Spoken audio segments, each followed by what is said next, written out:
Bienvenue sur ma chaîne YouTube. L'objectif aujourd'hui ce sera de vous montrer le filtre de Gemic Ripple. Alors c'est un filtre du greffon gratuit, je vous mets le lien dans la description pour le télécharger et une vidéo pour l'installer. Donc qui vous présente, voilà, j'ai trouvé cette image, je me suis dit tiens, alors l'image originale c'est celle-ci, et je me suis dit tiens je vais déformer cette route. Donc il y a plusieurs aspects, celle-ci, voilà, différents aspects, et j'ai ajouté un masque de calque pour mieux intégrer cette route. Donc si vous trouvez la déformation réussie, je vous remercie de me mettre un pouce vers le haut et de me laisser un commentaire. N'hésitez pas également à vous abonner à ma chaîne pour voir d'autres contenus de ce genre. Je vous remercie et je vous souhaite un bon visionnage. J'ai pris cette image sur Pixabay, donc c'est gratuit, et il s'agit en fait, une fois qu'on a récupéré cette image sur Pixabay, d'aller dans filtre, Gemic Qt, et on ira sur le filtre Ripple. Donc si vous ne le trouvez pas dans la barre de recherche tout en haut, vous tapez RI 2P et ça se trouve dans déformation. Donc là il y a très peu de paramètres. Alors je vais remettre les paramètres par défaut. Donc paramètres par défaut, il vous présente ça. Donc ce qui est intéressant c'est band ride, donc c'est la largeur. Donc on peut s'amuser. Par exemple là l'objectif ce sera de transformer un peu la route, la rendre un peu plus moins droite. Voilà, donc je vais lui donner un peu cette forme. Après vous avez différentes possibilités, vous pouvez le rendre un peu triangulaire, ainsi de suite.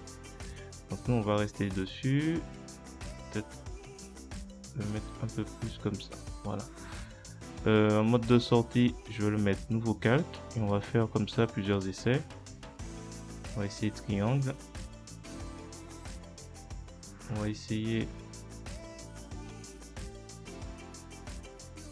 de le rendre un peu triangulaire mais pas trop. Appliquer. Après il est toujours possible d'augmenter l'amplitude. Ça va vous de voir. Qu'est-ce qu'il y a d'autre qui est pas mal? L'angle éventuellement aussi. Voilà. Alors on va sortir et du coup on a plusieurs dessins. Alors il est possible après, selon les, on va choisir un, je vais prendre celui-là, d'ajouter un masque de calque. Donc j'ai fait un clic droit, ajouter un masque de calque blanc. Je vais aller un peu vite. On va supprimer le masque de calque. Donc on fait un clic droit de la souris, on va sur ajouter un masque de calque blanc, opacité complète. On ajoute. Et il est possible par exemple, si on trouve que les arbres sont un peu trop déformés, donc là j'utilise une sélection rectangulaire, je m'assure que je suis bien sur le masque de calque et je vais faire un glisser-déposer avec la couleur noire. Ça permet en fait de rendre transparent cette zone. La même chose à droite. Et après il s'agit de prendre le pinceau pour masquer éventuellement. Alors soit c'est la couleur blanche, on fait apparaître ce qu'il y a en dessous, soit il n'y a pas de souci. Là par exemple on voit qu'il y a un petit défaut. On peut jouer soit avec donc il faut utiliser les couleurs par défaut, noir et blanc. Noir ça efface, ça rend transparent et donc ça fait apparaître en fait les choses en dessous. Donc, si je fais par exemple clic droit de la souris, afficher le masque de calque, on voit ici les corrections que j'ai appliquées.